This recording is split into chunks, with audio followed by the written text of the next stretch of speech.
వేటకాని ఉరిలో నుండి నిన్ను విడిపిస్తాను అంటున్నాడు. ఎప్పుడు వెళ్ళాం? ఈ వేటగాని ఉరిలోకి మనం ఎప్పుడు వెళ్ళామో తెలుసా?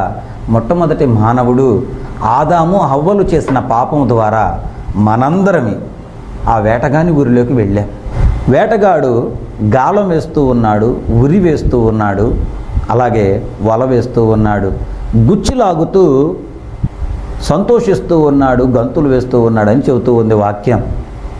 వాడు ఏం చేస్తూ ఉన్నాడు? 3 రకాల ఆయుధాలు. గాలము అంటే ఒక్క మనిషిని పట్టేది.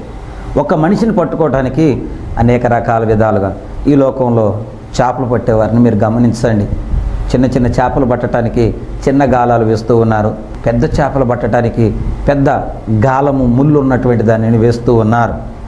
చేప పరిమాణం పెద్దదిగా ఉండాలంటే, అలాగే నీవున్నటువంటి స్థితి పెద్దదైతే నిన్ను పట్టడానికి పెద్ద గాలమును నీ ముందుంచుతాడు.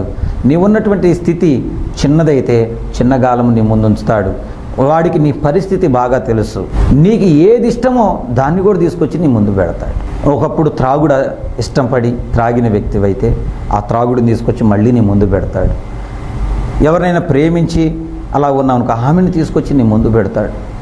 ఏమైనా మానివేసి వచ్చావు ఇష్టమైనవి, అవి దేవుని కోసం వదిలివేసేవనుకో, వాటిని చూపిస్తూ నిన్ను మానసికంగా ఆందోళనకు గురయ్యేటట్టు చేస్తాడు.